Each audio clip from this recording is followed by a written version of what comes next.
Boa noite, meus irmãos. Peço que vocês abram suas Bíblias no Evangelho de Marcos, o Evangelho que temos exposto nos últimos domingos, já desde o começo desse ano. Hoje no capítulo 5, do versículo 1 ao versículo de número 20. Uma história também bem conhecida, como a maior parte das histórias dos Evangelhos, mas que nos conta de um embate terrível, assustador, horrendo, do qual Jesus, como nós sempre esperamos e sempre sabemos, é vitorioso.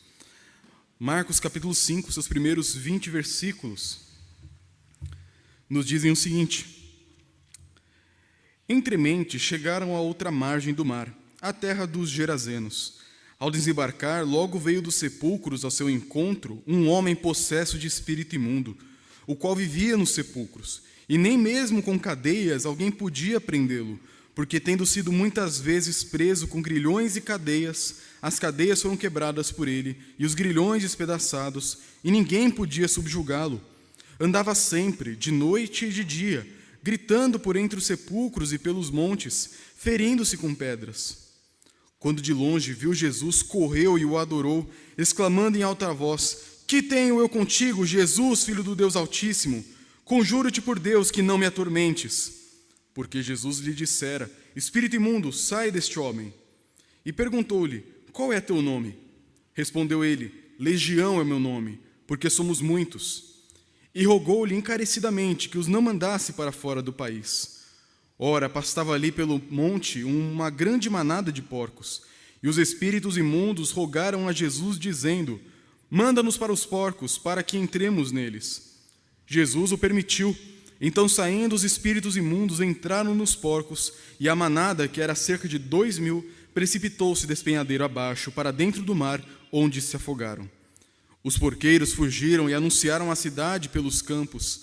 Então saiu o povo para ver o que sucedera, e indo ter com Jesus, viram o endemoniado, o que tivera a legião, assentado, vestido em perfeito juízo, e temeram.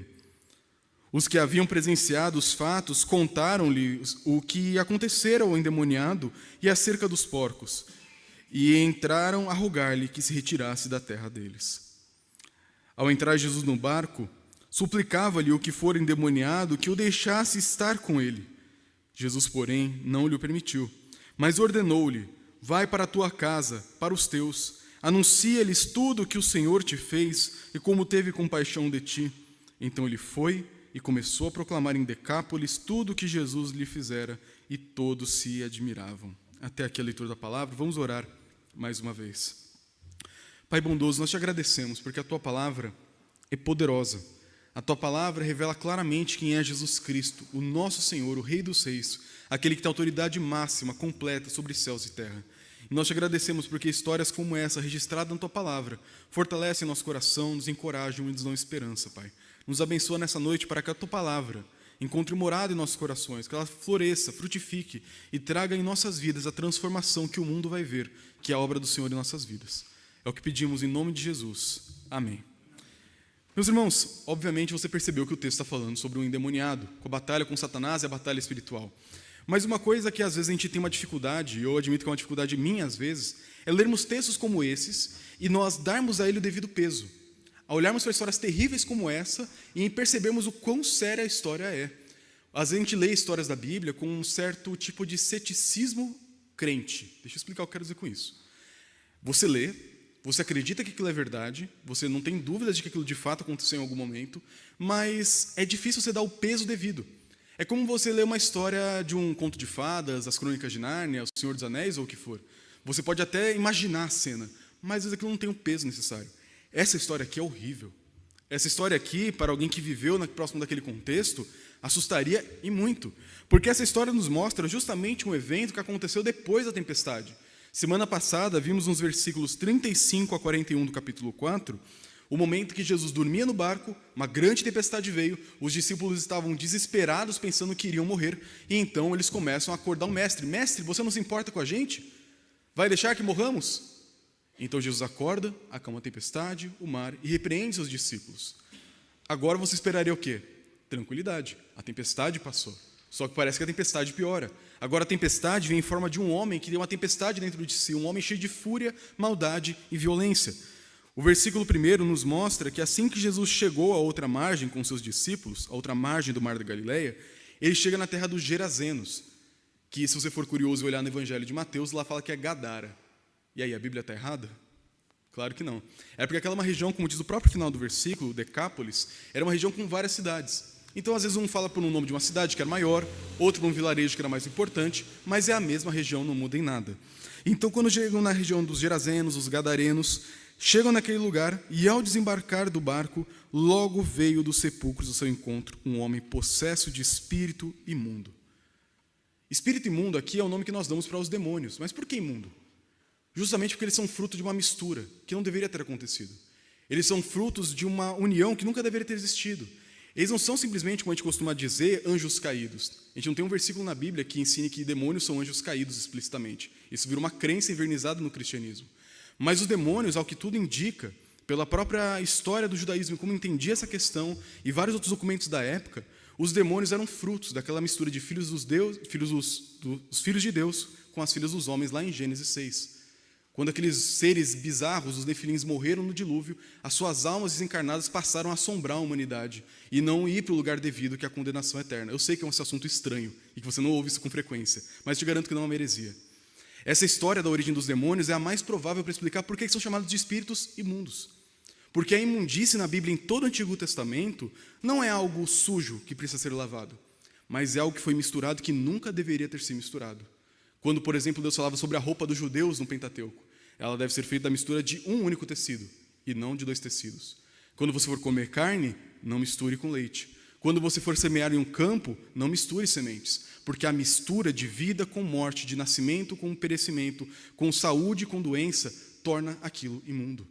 Então, esses espíritos imundos, que era o nome que no judaísmo era dado, mostra justamente que esses espíritos vieram de uma mistura que nunca deveria ter acontecido. Acredite você nessa história ou não, é o que aconteceu. Então, nesse momento, esses espíritos que passam então a vaguear por essa terra, atormentar os homens e quer trazer o maior número de prejuízo possível, são agora confrontados com o Rei dos Reis. Esse homem, dominado por espíritos imundos, espíritos que faziam da vida dele um verdadeiro inferno, agora vai se encontrar com Jesus. E o texto agora gasta um bom tempo descrevendo como era o estado daquele homem. O versículo 3 nos diz: o qual vivia nos sepulcros, nos cemitérios da época. Eram cavernas esculpidas em rocha, onde você guardava os seus mortos. Os judeus e povos da época não tinham um costume tão comum de enterrar pessoas no chão, como nós fazemos hoje. Eles abriam cavernas e colocavam ali em caixas os ossos dos seus antepassados, ou guardavam ali um corpo até que ele se decompusesse, e então fosse colocado em uma caixa com os seus ossos. Então ele vivia nos cemitérios, e nem mesmo com cadeias alguém podia prendê-lo, porque, tendo sido muitas vezes preso com grilhões e cadeias, as cadeias foram quebradas por ele, e os grilhões despedaçados, e ninguém podia subjugá-lo. Então o estado daquele homem era terrível. Ele vivia com uma força descomunal dentro de si, uma força selvagem, de uma multidão, talvez milhares, como a gente vai ver daqui a pouco, de demônios. Era um homem que, humanamente falando, biologicamente falando, talvez não tivesse muita diferença de qualquer um de nós aqui. Mas ele tinha uma força demoníaca dentro de si, uma força inexplicável. As pessoas tentavam acorrentar ele, prender ele de alguma forma, e ele arrebentava as correntes com as próprias mãos. Você já tentou arrebentar um barbante com a mão? Aquele pequenininho de cozinha? Até vai, se você for forte. Uma corda dessa grossura, aquelas de amarrar mesmo, assim, obra e construção. Duvido que você consiga. Agora imagine uma corrente de aço, uma corrente de ferro. Aquele homem, talvez algemado, só puxava e arrebentava tudo, com a força demoníaca. Além disso, o texto diz que os homens tentavam subjugá-lo. Então talvez até pessoas tentaram ir no braço em cima dele, tentar na medida da luta, do soco, da violência, tentar até matar aquele homem para de uma forma impedir ele, porque ele era um problema para toda a região, um homem terrível. Então aquele homem tentava ser dominado por algemas, tentava ser dominado por lugares e tentava ser dominado por pessoas, mas ele derrotava de um em um. Quem tentava lutar contra ele, ele despedaçava, machucava, talvez até matava essas pessoas que tentavam dominar aquele endemoniado de alguma forma. Mas o texto continua dizendo mais agora o seu costume pessoal. Olha o versículo 5. Ele andava sempre. Você fica cansado de andar? Esse homem não parava de andar. Ele não parava quieto, ele não dormia, ele não tinha descanso. E não esqueça do seguinte: uma pessoa endemoniada, ela continua sendo uma pessoa. Ele tem uma força que não é dele, mas o corpo ainda é dele. Agora imagina você andar por um dia inteiro sem parar. 2 dias, 3 dias, uma década. como seus pés não ficariam? Como que seu corpo não ficaria? Talvez sem dormir por semanas, meses. Aquele homem, ele era quase que um morto-vivo. Não existia qualidade, não existia saúde, não existia nada na vida dele que trouxesse algum tipo de descanso. Além disso, o texto nos diz que ele andava desse jeito de noite e de dia. Ele não parava em momento algum para descansar. Ele constantemente estava andando pelos vales, pelos cemitérios, pelos montes, e ele vivia o tempo inteiro gritando. Gritando o quê? A gente não sabe se ele gritava para assustar ou se ele gritava de dor. Ele gritava da angústia que ele estava sofrendo de não dormir, não descansar, suas pernas não pararem, seu corpo não parar, e viver esse verdadeiro inferno. Esse homem estava profundamente atormentado. E para terminar a descrição terrível dele, diz que ele se feria com pedras. Dá a entender que esses demônios ficavam pegando pedras afiadas e cortando aquele homem constantemente, perfurando o seu corpo, fazendo ele sangrar, quase que tentando matar ele mesmo. De alguma forma ele tentava resistir, e ele não morria. Ele vivia sangrando, se machucando, gritando, chorando, vivendo aquele inferno por tempos e tempos e tempos. Uma história terrível, uma história assustadora, mas infelizmente, para o nosso talvez medo, uma história real. É uma história que aconteceu no passado e pode muito bem acontecer hoje em dia. Talvez não com essa magnitude você veja na sua vida, mas pessoas até hoje ficam endemoniadas. Os demônios não sumiram, eles não existiram só naquele período em que Jesus estava na terra. Os demônios existem até hoje, trazendo efeitos terríveis para a humanidade. Eles odeiam a humanidade. Nós temos aquilo que eles não têm mais, um corpo. Nós temos aquilo que eles não têm mais, esperança, chance de redenção. Nós temos tudo que eles não podem ter, tudo que foi tirado deles. E eles nos odeiam. Os demônios, quando possuem uma pessoa, usam ela como objeto. Os demônios, quando possuem uma pessoa, atormentam ela, tirando dela a sanidade, a saúde e tudo mais. Os demônios, quando tomam conta de uma pessoa, atentam contra a própria vida dela. No próprio livro de Marcos, vamos ter o caso de um menino, uma criança, que se jogava no fogo, na água, tentava de toda forma se matar por conta do demônio. E o demônio é tirado daquele menino. Nós temos que ler histórias terríveis dessas, talvez desconfortáveis como essa, e lembrar que o nosso mundo é mais sobrenatural do que nós gostamos de admitir. Demônios existem. Basta conversar com missionários para você saber o quanto que isso é real.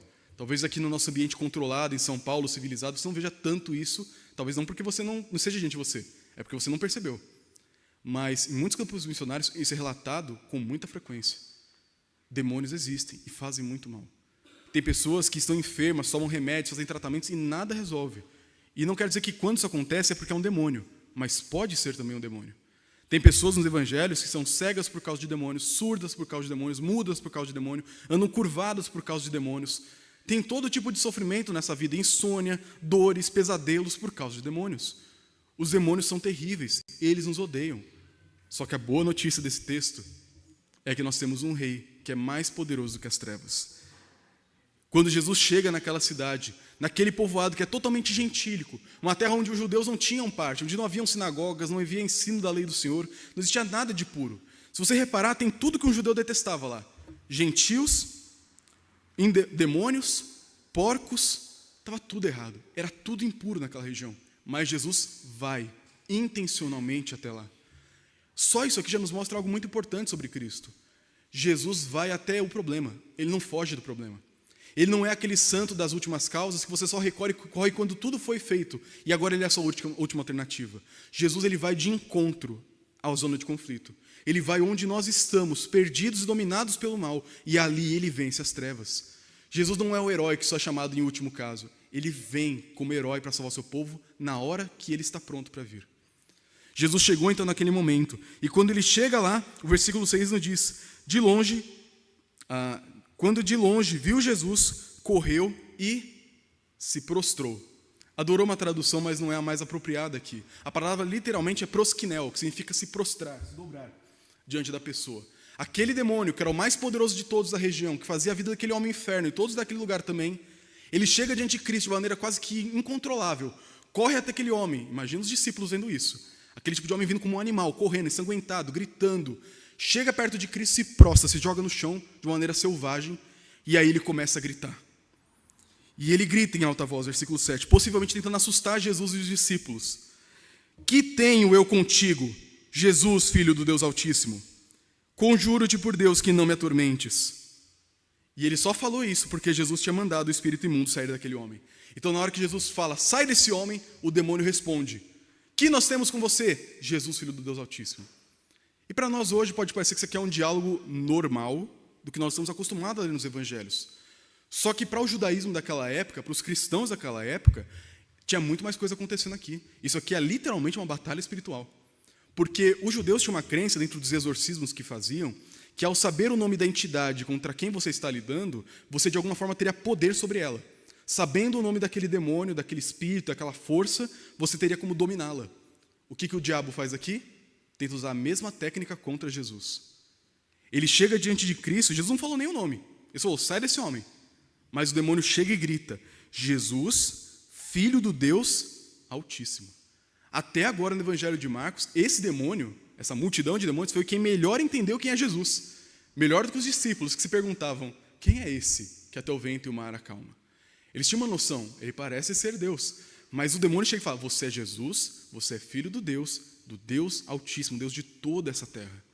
E ele não falou isso apenas adorando, ele falou isso querendo dominar Cristo na mentalidade daquela época. Eu vou agora falar seu nome, vou falar quem você verdadeiramente é, Jesus. E por isso que ele complementa dizendo, conjuro-te, eu te coloco sobre um juramento. Ele está tentando enfeitiçar e controlar Cristo, sabendo o nome dele, e ainda faz isso em nome de Deus. Conjuro-te por Deus que não me atormentes. Olha a ousadia desse demônio. Ele vem correndo, ele tenta assustar Jesus no grito e usa a fórmula da época para tentar dominar Jesus. Parece que o pecado afeta mesmo a nossa mente. Porque ele tinha noção, Jesus é o Filho do Deus Altíssimo. E tentou controlar ele. Que ousadia. O pecado faz isso com a gente. A gente fica completamente cego, a gente perde a noção do certo e do errado e de com quem nós estamos lidando. O demônio, que essa legião, que poderiam ser até 6.000 demônios dentro daquele homem, se prostra e tenta controlar o Filho do Deus Altíssimo. Que loucura. Mas diante disso, Jesus responde, versículo 9, e perguntou-lhe, qual é o seu nome? Quem bota as regras aqui no jogo sou eu. Qual é o seu nome agora? E aí o demônio responde, Legião é meu nome, porque somos muitos. E uma legião naquela época, a legião romana, tinha em média 6.000 soldados. 6.000 demônios, possivelmente na vida de um único ser humano, fazendo aquele inferno na vida dele. E Jesus chega e com simples palavras fala, qual é o seu nome? Ele tem autoridade, ele tem poder. O demônio tenta utilizar o susto, o medo, a força, o grito, fórmulas mágicas, tudo que está ao seu alcance para tentar de alguma forma impedir Jesus de trazer a condenação para ele. Os demônios sabem, por conta de vários textos da Escritura, como é o caso de Isaías, que diz, todo o exército do céu se dissolverá, e os céus se enrolarão como um pergaminho, todo o seu exército cairá, como cai a folha da vide, a folha da figueira. Os demônios sabiam que o dia do juízo contra ele chegaria, mas Jesus, agora vindo naquele momento, qual que é a impressão que eles têm? O fim chegou. É agora que eu vou ser condenado ao inferno. É agora que eu vou ser preso em correntes eternas, correntes que de fato vão me prender para sempre no tormento eterno. Eu não quero isso para mim. E por conta dessa percepção de que o fim dele chegou, eles começam de todo jeito a controlar, a dominar, a impedir, a atrapalhar a missão de Cristo, porque eles não querem ser mandados para o inferno. E aqui fica a dica para você que pensa que o diabo manda no inferno. Ele não manda. Os demônios não mandam no inferno. O inferno foi criado para punir, destruir Satanás e os seus demônios. Os demônios têm medo do inferno. Eles não mandam lá, eles não gostam de lá, eles querem fugir de lá o quanto puderem. Mas quando Jesus chega, eles pensam, o fim chegou. O dia final chegou, o juízo final chegou, é o nosso fim. Por isso que eles tentam, por meio de fórmulas, controlar. Jesus, eu te conjuro, em nome de Deus, que você não me atormente. Me deixa em paz, me dá sossego, Jesus. Me deixa mais um pouco de tempo aqui nessa terra, me liberta da minha condenação que está chegando. E o que Jesus faz? Ele condena eles mesmo assim.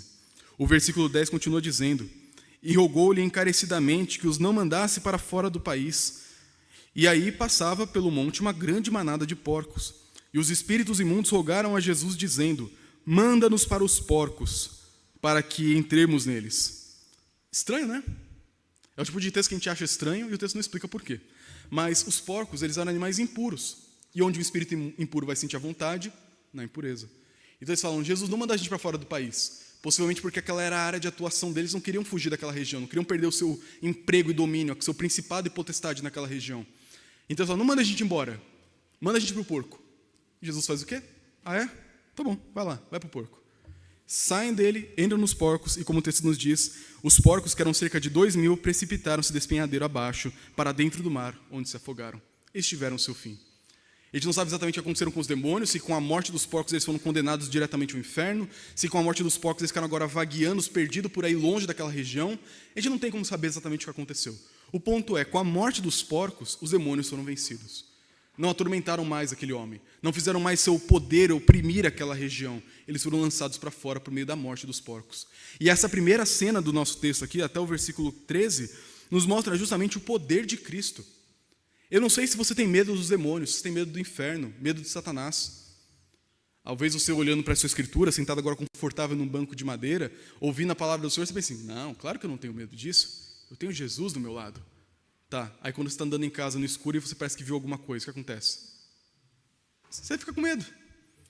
Você acorda no meio da noite, tem um pesadelo, você fica com medo. Você está na rua sozinho, vê dois motoqueiros numa moto, dois caras em cima de uma moto, você fica com medo. Imagina um demônio. Nós temos medo, minha gente. Nós estamos querendo parar de brincar com isso, fingir que não temos medo do diabo. Nós temos sim medo, muitas vezes. Quando imagina um demoniado correndo para você, gritando. Imagina Pedro, Mateus, Tomé, apavorados. E é normal essa primeira reação acontecer. O que não é normal é nós vivermos o medo. O susto inicial, o medo inicial, aquele gatilho do pavor, é inescapável. Se você tentar assustar alguém, se esconder atrás de uma porta e dar um susto, vai acontecer. O gatilho inicial do medo, ele é inescapável. Porém, o que nós fazemos em seguida a isso, está debaixo do nosso controle. O cristão, que ele é acometido por um gatilho, um susto que gera ansiedade e medo, ele não está necessariamente pecando com esse indicador de um problema, com um problema aparecendo, um cachorro na rua, um demônio aparecendo, uma doença, uma enfermidade, uma tragédia. Não é errado aquela primeira reação de susto, de medo e de dor. O que é errado é nós agirmos com desesperança, com incredulidade. Esquecermos que quem está do nosso lado é mais forte do que aquele que está no mundo. Esquecemos que aquele que está do nosso lado recebe contra si todas as injúrias, feitiçarias e artimanhas de Satanás e pergunta de volta, qual é o seu nome? O nosso rei é mais poderoso que as trevas inteiras. Se Jesus está do seu lado, o Satanás pode até te assustar, mas ele não pode dominar a sua vida. Porque quem está do nosso lado é mais poderoso. Com uma palavra de Cristo, ele lançou os demônios nos porcos e dos porcos para a condenação. Ele não precisou desembainhar uma espada. Ele não precisou fazer cair fogo do céu. Ele, com suas palavras, controlou uma legião inteira. Um general romano, para controlar uma legião, tinha que ter vários outros no seu auxílio, com cornetas, gritando, repetindo ordens. Jesus, com uma fala, controla uma legião de demônios, muito mais poderosa que todos os homens da terra juntos. Eu não sei se você lembra disso, mas os seres espirituais são muito mais fortes do que nós. Eles não são forças apenas. Um anjo do Senhor, no Antigo Testamento, matou o exército da Síria inteiro em uma noite. Agora pense, 6.000 demônios. Ninguém poderia vencer. Mas Jesus, com uma palavra, controla, humilha e expulsa. Esse é aquele que está do seu lado. Quando você tiver medo, ou deparar, como a gente às vezes comenta aqui desde o começo da série de Marcos, com um endemoniado, ou com algum problema espiritual à sua volta, não tenha medo. O Jesus que venceu Satanás e venceu seus demônios dia a dia nos evangelhos, é o Jesus que é vencedor hoje. Ele diz no final do evangelho de Mateus, eis que eu estou convosco todos os dias. E ele, hoje, agora após a ressurreição, reclamou para si autoridade total sobre céu e terra. Por isso não há nada nesse mundo, nenhuma força do inferno que pode fazer frente ao poder de Cristo. E quando Jesus fala, as coisas acontecem. E essa notícia, como veremos agora, correu. O versículo 14 nos diz, os porqueiros fugiram e o anunciaram na cidade e pelos campos. Eles viram o grande poder de Cristo e saíram para contar para todo mundo. Parece até evangelistas. Só que olha o que aconteceu com a maneira com que eles contaram e o que eles contaram. Primeiro, a continuação do versículo 14 aqui. Então, saiu o povo para ver o que sucedera. Ouviram falar que uma manada de 2.000 porcos caiu no mar do nada? Porque um homem que não é daqui apareceu e falou alguma coisa? O que está acontecendo aqui? Vamos lá olhar. E quando chegaram, o que eles viram? Viram o endemoniado, o que tivera a legião, assentado, vestido, em perfeito juízo, e temeram. Aquele homem que talvez por décadas foi um problema público número 1, aquele que atormentava os sonhos das crianças da cidade, das pessoas daquele lugar, agora estava ali, sentado, vestido, prontinho para seguir a Cristo. E o detalhe dele estar assentado indica que ele estava ouvindo de Jesus como discípulo. Se sentar aos pés de um mestre, como é o caso de Maria, quando Jesus vai até Betsaida, é justamente a postura de um discípulo. Ele sentava perto de Jesus e agora vestido, são, ouvia a voz do seu Salvador. Daquele que libertou ele da opressão do diabo, aquele que libertou ele da escravidão, do sofrimento, daquelas perfurações, cortes, insônia e todo sofrimento. Ele senta perto de Jesus com gratidão, agora como um filho aos pés do seu pai, recebendo mais e mais instrução. E quando as pessoas veem aquilo, não adoram, têm medo. E aqui é importante entender a diferença entre medo e temor. O medo, meus irmãos, é claro que isso são categorias totalmente absolutas. Quando você, por exemplo, ler medo na Bíblia, medo significa isso, temor significa isso. Não, tudo vai depender do contexto. Mas medo, de maneira geral, esse medo que eles tiveram aqui, é um medo que te faz afastar. É aquele medo que faz você fugir correndo. É aquele medo que faz aquela sensação de, eu não quero isso perto de mim. É um medo de repulsa, é um medo de estranhamento. Já o temor, por exemplo, em Provérbios, o temor do Senhor é o princípio da sabedoria, é um medo também. Só que é um medo que nos aproxima, é um medo que nos fascina, é um medo que faz de alguma forma a gente ficar eu tenho medo. Você é muito mais poderoso, muito diferente de mim, mas eu quero ouvir você. Eu quero te entender, Senhor. Fala comigo, trabalha a minha vida, cuida de mim. Eu não sei exatamente o que o Senhor pode ou não pode fazer, eu não entendo os seus planos, mas eu sei que o Senhor tem poder e eu vou me submeter ao Senhor. O temor nos atrai, o medo nos afasta. E aquelas pessoas vendo o poder de Cristo sobre a vida daquele homem, o poder de Cristo vencendo as trevas, têm medo. E o medo faz o que na vida delas? Elas dizem o seguinte, versículo 16: os que haviam presenciado os fatos contaram-lhe que aconteceram endemoniado acerca dos porcos e entraram a rogar-lhe que se retirasse da terra deles. Eles viram o poder de Cristo, viram a salvação da vida de um homem, viram um milagre acontecendo, e a única coisa que eles conseguiam enxergar com seus olhos era o prejuízo financeiro. Eram os porcos boiando no mar. Era isso. Olha o que o pecado faz com a gente. O pecado na vida do endemoniado fazia ele achar, claro que os demônios acharem, que ele podia controlar o Filho do Deus Altíssimo. O pecado na vida de pessoas como nós aqui pode fazer a gente olhar para a vida de maneira enviesada. Com os olhos, eles viram um homem que por talvez décadas era um problema máximo, mas só conseguiu enxergar com os mesmos olhos o prejuízo financeiro. E às vezes a gente tem isso por causa do pecado. Deus está fazendo obras no mundo inteiro. Está cuidando da sua igreja, está nos fortalecendo em lutas, está constantemente cuidando dos seus filhos e dando livramento. E basta olhar para os últimos 2000 anos de história do cristianismo para perceber que o nosso Deus é fiel e tem feito isso desde então e não vai deixar de fazer. Só que alguns cristãos, por conta da incredulidade, do medo, da ansiedade, do desejo de controlar tudo, olham para uma pequena tragédia ou para uma grande tragédia e têm tanto medo no coração que só podem olhar para o problema. Aquela tempestade que acometeu os discípulos no barco é a única coisa que eles podiam ver, e não o Senhor deitado ao lado deles dormindo. O medo deixa a gente com uma cegueira seletiva. A gente olha apenas para uma fração, um aspecto da realidade e não para o todo. E uma parte da realidade é uma mentira, e não a totalidade. Quando aquelas pessoas olharam para aquele homem liberto, elas só pensaram, perdemos 2.000 porcos, e a culpa é desse forasteiro. Vá embora daqui.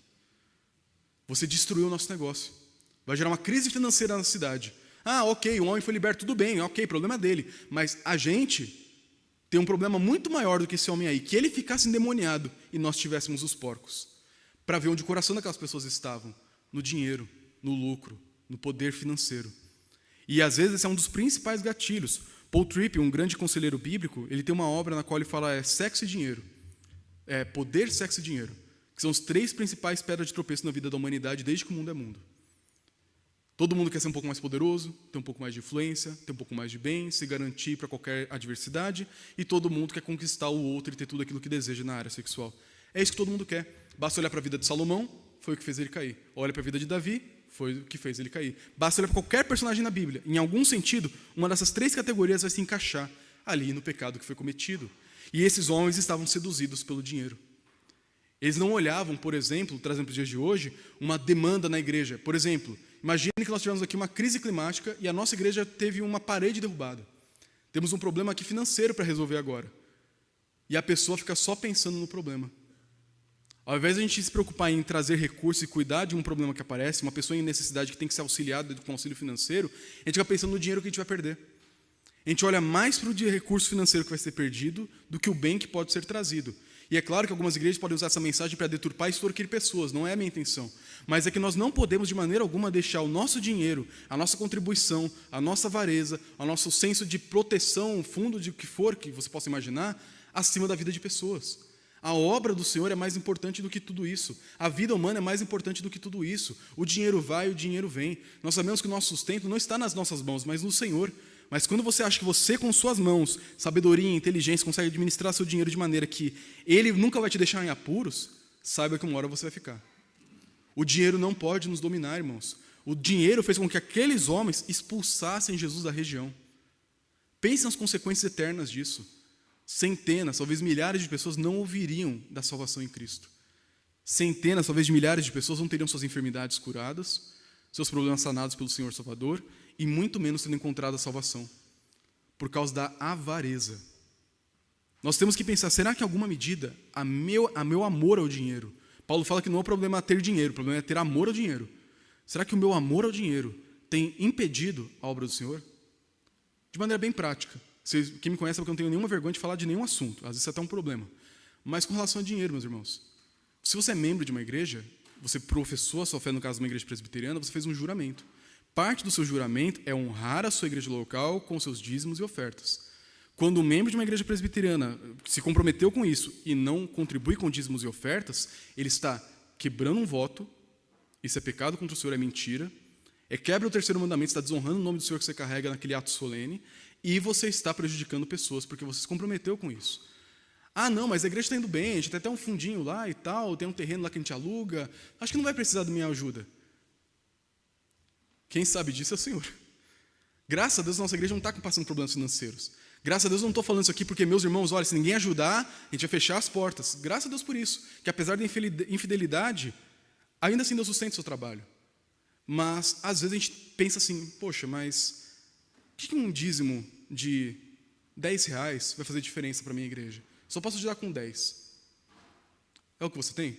É o que você pode ajudar? É suficiente. Deus pode fazer o que Ele quiser com 1 centavo ou com R$1 milhão. O ponto é que nós não podemos ter um amor ao dinheiro tão grande de pensar, mas se eu der o dízimo aqui vai faltar.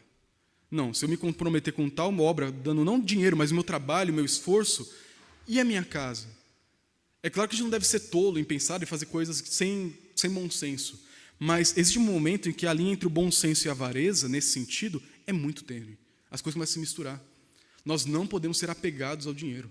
Nós devemos usar o dinheiro e não deixar que ele nos use. Eu sempre falo com as crianças, onde a gente guarda a carteira? Na altura da mão, para a gente usar. Ninguém anda com a carteira aqui em cima. Na prática. Na teoria, porque na prática, muitos vivem assim.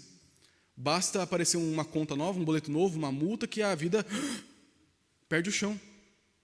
Para aqueles homens, era o que acontecia. Eles viram prejuízo de 2.000 porcos no mar. E só conseguiam pensar, Jesus, suma daqui. Mas eu quero pregar. Não quero saber. Eu quero salvar. Não quero saber. Eu quero curar. Não quero saber. Você estragou minha fonte de renda e eu não quero mais você aqui, você não é bem-vindo. E esse texto então nos mostra o poder do pecado na vida de uma pessoa. A primeira parte mostra o poder de Cristo contra as trevas. O grande poder do inferno.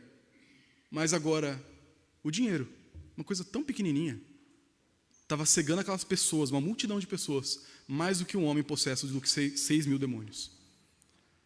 Tome muito cuidado com o dinheiro. Use o dinheiro. Administre o dinheiro. Se você quiser ganhar mais, tudo bem ganhar mais, conseguir um trabalho melhor, buscar meios melhores, administrar melhor, tudo bem. Mas não deixe o dinheiro te cegar. Não deixe as coisas desse mundo tirarem o brilho do que aquilo que é verdadeiramente eterno. Não perca o senso de proporção. Pastor, é claro que eu não vou fazer isso. Você pode não fazer isso hoje. Pode não fazer isso com dinheiro. Mas quais são os ídolos que têm impedido você de viver tudo aquilo que Cristo quer para você? Em que momento você está disposto a perder para ganhar em Cristo? Não apenas no dinheiro. Tempo, família, autonegação e por aí vai. A lista é imensa. Em que medida o meu pecado tem me impedido outros, de viver mais e mais o Senhor? Coloque na balança. Perceba qual seria a sua reação nesse momento a Cristo. Será que você glorificar o nome do Senhor pela libertação? Ou você olhar para 2.000 porcos no mar e pensar no prejuízo? O que marcaria o seu coração naquele momento? Isso vai indicar onde seu coração está. E o texto termina, meus irmãos, com um relato maravilhoso. O versículo 18 ao 20 nos conta agora qual foi a reação daquele homem. A gente vê a reação dos demônios, querendo continuar na região, a reação das pessoas pensando apenas em dinheiro, mas agora a reação daquele homem, que a gente nem sabe o nome dele, é muito bela. O versículo 18 diz: ao entrar Jesus no barco, sendo expulso então por aquela multidão, ele não insistiu em ficar ali, simplesmente foi embora. Ao entrar no barco, suplicava-lhe o que for endemoniado, que o deixasse estar com ele. Essa frase, estar com ele, você lembra onde ela apareceu antes? Alguns capítulos atrás? Capítulo 3, versículo 14. Escolha dos 12 apóstolos. Então, designou 12 para estarem com ele. A primeira tarefa de um apóstolo é estar com Cristo, para então expulsar demônios e pregar o evangelho. Eram 3 atividades: estar com Cristo, para então expulsar demônios e pregar o evangelho. O que esse homem agora, que não teve uma sinagoga para o educar, uma Bíblia para ler, um grande tempo de discipulado com Cristo, o que aquele homem com pouco contato com Jesus queria? Eu quero estar com você, Jesus. Cabe mais um nesse barco? Eu posso sentar do seu lado? Eu posso fazer parte do seu grupo, o 13º, quem sabe? Ou qualquer coisa, eu posso ser um faxineiro do barco, eu posso ser qualquer coisa, mas eu posso ficar mais tempo com você? O que você acha que Jesus responderia? Todos nós esperaremos que sim, claro, chega mais, vamos juntos. Mas Jesus, como sempre, surpreende a gente. O versículo 19 diz: Jesus, porém, não lhe permitiu. O homem suplicava. Imagina ele: mestre, eu te amo, Jesus, por favor, obrigado por tudo que você fez na minha vida. Eu vivi o inferno, o Senhor mudou tudo. O Senhor é o amor da minha vida, o Senhor da minha existência. Eu quero gastar minha vida para você, eu quero morrer por você. Eu sou teu, eu sou tudo que você quiser, eu me entrego totalmente a ti. É um ato de consagração máximo. E Jesus fala: não, você não vem. Não, mas por favor, não, você não vem. Você vai ficar aqui. Mas Jesus, eu queria tanto. Eu gosto tanto de você. É Pedro, né, seu nome? Eu gosto tanto do Pedro. Pedro é gente boa demais. Eu quero fazer parte dessa família. Me deixa com você. E ele insistia e Jesus não deixava. E juntamente com a recusa daquele homem, ele dá uma nova missão para ele. Ordenou-lhe: vai para a tua casa, para os teus.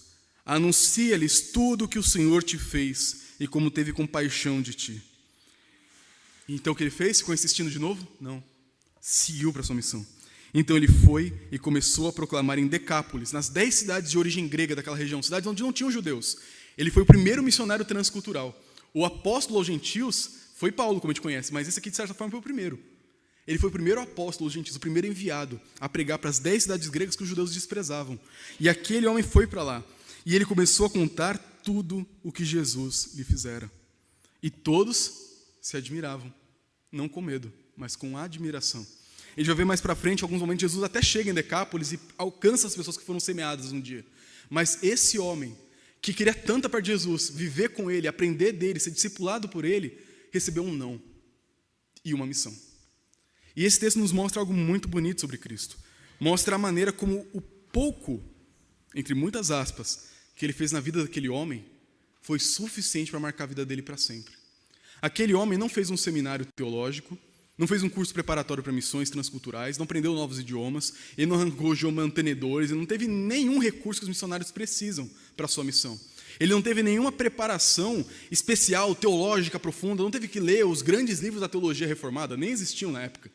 Ele não teve nenhuma preparação. Ele era apenas um homem que um dia foi um inferno, uma tempestade ambulante, e agora virou um filho de Deus. E Jesus fala: vá de volta para sua casa, para sua família, que talvez há décadas não conseguia sentar perto de você. Seu pai, sua mãe, talvez sua esposa, seus filhos, que você não podia abraçar talvez há décadas. Volta para casa e mostra o que eu fiz na sua vida. Mostra o que Deus fez na sua vida. E esse testemunho pessoal que ele tinha era tudo o que ele precisava. E isso é importante para nós porque às vezes a gente complica demais a evangelização. A gente pensa assim: ah, pastor, eu não vou evangelizar não, porque isso eu me confundi. E se fizer uma pergunta que eu não sei responder? E se eu não souber explicar direito a questão da predestinação? Você não precisa de nada disso para pregar o evangelho. A única coisa que você precisa para pregar o evangelho é vida com Cristo. No caso daquele homem, ele tinha uma história para contar. Eu vivia como uma tempestade ambulante, causando inferno na terra, atormentando as pessoas e a mim mesmo. Eu vivia como um morto-vivo, uma pessoa detestável e odiada. Mas um dia um homem de outra região veio até mim e falou: vai embora. E eu fui liberto. Ele me deu roupas, sentei aos seus pés, me amou, cuidou de mim. Me disse não quando eu quis ir com ele. mas ele falou para eu vir aqui e falar para vocês o que ele fez na minha vida e o que ele pode fazer na vida de vocês. Chegou a este mundo o Filho do Deus Altíssimo, Jesus Cristo. Esse Filho do Deus Altíssimo vence o mal. O Filho do Deus Altíssimo, ele é mais importante do que todas as riquezas desse mundo. Ele considerou a minha vida mais preciosa do que 2.000 porcos. Para ele, a minha vida teve valor. Para ele, eu fui alguém importante. Ele me amou quando todo mundo me odiava. Quando a cidade inteira desprezou o que ele fez na minha vida, ele continuou me amando. Esse é o Jesus que eu estou pregando para você, meu filho, minha filha, minha esposa, meu pai, minha mãe. E falando para a sua família, que ficava admirada, ele começou a percorrer e andar por todas as vilas falando: olha o que o Senhor fez comigo. Eu nem te conheço, deixa eu te contar uma história então. Há 15 anos atrás, eu estava mexendo com o ocultismo. Foi terrível, não faça isso. E de repente eu fui acometido por 6.000 demônios que tornaram a minha vida um inferno. E continua a história. Até que um dia veio Jesus e mudou tudo. E eu quis ficar com ele. A mesma história, aquele disco riscado, várias e várias e várias e várias e várias vezes. Não complica o evangelismo. Não complica o discipulado. O que você precisa para falar de Cristo é aquilo que você já tem, se de fato é cristão, que é a obra dele na sua vida. Conhecer a Escritura vai te ajudar e muito. Poder estudar, se preparar, vai ser excelente para a sua missão a longo prazo. Mas não é desculpa para hoje, essa semana, amanhã, você chegar para alguém que você entregou cada dia, como nós distribuímos aqui na igreja, e falar para aquela pessoa do conteúdo daquele livro. Falar do que Deus fez na sua vida. Ah, e se fizerem uma pergunta que eu não sei, anota, depois a gente conversa, a gente tem tempo para isso. Você não tem que saber tudo, nem eu sei tudo, ninguém sabe tudo. Você anota e depois tira a dúvida. Mas o que você tem que saber é o que Deus fez na sua vida. De uma maneira apaixonada, de uma maneira profunda, de uma maneira que cativa. Não por recursos da oratória ou da retórica, mas porque é vívido. Eu senti, eu provei o quanto é bom, o quanto é doce o pão celestial. E eu quero entregar isso para os outros. É isso que minha vida é. É isso que minha vida agora é marcada. A entrega pelo amor de Cristo. Por isso, meus irmãos, concluindo esta mensagem, eu quero recapitular algumas aplicações que a gente fez aqui hoje, para que você não esqueça e viva o ensino desse texto no seu dia a dia. Em primeiro lugar, você tem medo? Tem medo do inferno? Tem medo do que pode acontecer amanhã? Medo do que o mundo pode acabar virando por conta dos homens maus? Guerras nucleares, pandemias, o que for? Se você tem esse medo sem tirar do seu sono à noite, às vezes até tira mesmo o sono à noite, lembre, você tem um Senhor Jesus que enfrenta. Ele foi até Gerasa, até os Gadarenos, ele foi até aquele lugar, ao círculo, o olho da tempestade, para enfrentar o mal. Na cruz, ele venceu o mal definitivamente. Na sua ressurreição, ele triunfa e humilha a morte e o inferno. O nosso rei é o Jesus ressurreto, vivo, poderoso. Ele vence o mal. Não pense que o mundo está nas mãos de Putin, Lula, Trump, Biden, pouco importa quem for. Jesus diz: eu tenho toda a autoridade no céu e na terra. Eles são apenas peões. A Bíblia diz que o coração do rei é movido como Deus quer. Ele muda como uma corrente de águas. Tem gente que vive e morre por causa de política, discutindo política como se fosse... Os homens não podem fazer nada. Só Jesus reina soberano. Não tenha medo. O susto pode vir, mas o medo não pode morar no seu coração, porque Jesus governa sobre ele. Em segundo lugar, Jesus pode te libertar do mal. É estranho, a gente fala muito de libertação na igreja presbiteriana por causa de alguns exageros que tem por aí. Mas tem pessoas que vivem debaixo do poder do diabo às vezes. E até percebem isso. Se esse é o seu caso, saiba que Jesus tem poder para te libertar do mal. Não somente de enfermidades ele pode curar, ele pode te libertar de poderes demoníacos que oprimem a sua vida. A gente sabe que um cristão não fica possesso, porque ele é tomado pelo Espírito Santo. Mas as forças demoníacas podem oprimir a vida de alguém de tal forma que a vida se torna miserável. Mais para frente, na verdade em Lucas é dito de uma mulher que vivia curvada. Ela vivia curvada sendo uma filha de Abraão, uma mulher crente, por conta de uma opressão demoníaca. Um cristão não pode ficar endemoniado, mas ainda assim Satanás e os demônios podem fazer mal de alguma forma externa. A gente não sabe explicar bem a um cristão. Se isso está acontecendo na sua vida, saiba que Jesus pode te libertar. Se você tem uma enfermidade que não é curada de maneira alguma, podemos buscar no Senhor uma saída para isso. Não é garantia de que Deus vai te curar naquele momento. Deus tem propósito até mesmo no meio do sofrimento, mas Ele pode fazer isso, se for do propósito dEle. Em terceiro lugar, mude seus valores. Não deixe que o dinheiro, a autopreservação, o zelo pela imagem pública que você tem, o que vão pensar de mim, o que vão fazer de mim, não deixe que nada na vida, por mais positivo que possa ser, num vácuo, impeça você de servir a Deus inteiramente.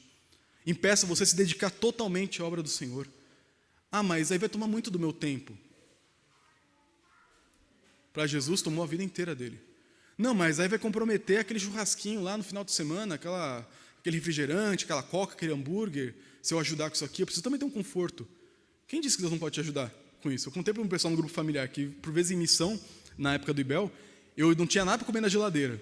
E no mesma hora que eu ia esquentar no micro-ondas meio steak ressecado e uma concha de arroz seca, a vizinha que nem era crente me ligou e chamou para comer uma feijoada, sem nem saber que eu estava com fome.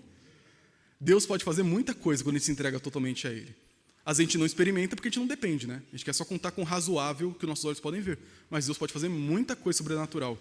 Eu também contei para o grupo familiar de uma vez quando eu cheguei na igreja de Rio Verde, a última igreja que eu trabalhei há uns anos atrás. E quando eu cheguei, eu tive que passar acho que uns 15, 20 dias sem receber ainda, porque estava no meio do mês, algo assim. E eu fiquei assim, pensando, eu não vou também gritar por socorro, vou me virar aqui do jeito que dá, eu não sei como é que eu vou, sabe, eu estava me adaptando, comprando coisa para casa, tudo. Vamos dar uma apertada aqui. Cheguei na igreja para arrumar a salão de UF cuidar lá na igreja, e a secretária falou, uma senhora passou por aqui, deixou um envelope aqui para você. R$200. Hoje em dia, R$200 não compra muita coisa, é verdade, aqui em São Paulo. Mas naquela hora, era tudo que eu precisava. São histórias comuns, que às vezes parecem extraordinárias, mas quando a gente depende e vive na dependência, se tornam, em alguma medida, ordinárias. A gente não vê o sobrenatural de Deus porque a gente não espera que isso aconteça. A gente se garante no razoável, no palpável, no material. Mas Deus pode fazer muito mais. Se entregue a Ele, não deixe que nada impeça você de servir ao Senhor. E por fim, não tenha medo de servir a Cristo. Não coloque obstáculos à evangelização. Se você de fato é crente, isso aí só você e Deus vai poder saber. Se você de fato é crente, teve sua vida marcada, ferida por Cristo e curada por Ele, você tem uma boa história para contar. Mas pastor, eu cresci na igreja, nem tenho uma grande reviravolta, não era tipo um ex-alcoólatra, ex-bruxo, prostituta, eu nem tenho uma grande história para contar. Como que não? Você tinha tudo para ser um religioso funcional. Uma pessoa que tratava Deus no automático. Era só cumprir uma tabelinha religiosa e estar aqui. Mas no ordinário, com tudo para você virar uma pessoa, mais um na multidão, mais um cristão não praticante, algo te mudou, de maneira que você foi comprometido mesmo no ordinário. E dia a dia, há 10, 20, 30, 40, 50 anos, no ordinário, você tem perseverado. Isso não é fácil de fazer, não. Tem gente com 5 anos de casamento já quer acabar porque cansou do outro. Imagina você viver uma vida inteira com Cristo, dedicado a Ele, por décadas da sua vida. Cada testemunho é válido, seja ele uau ou nossa, que interessante. Testemunho é testemunho. Você tem ali tudo que você precisa para evangelizar.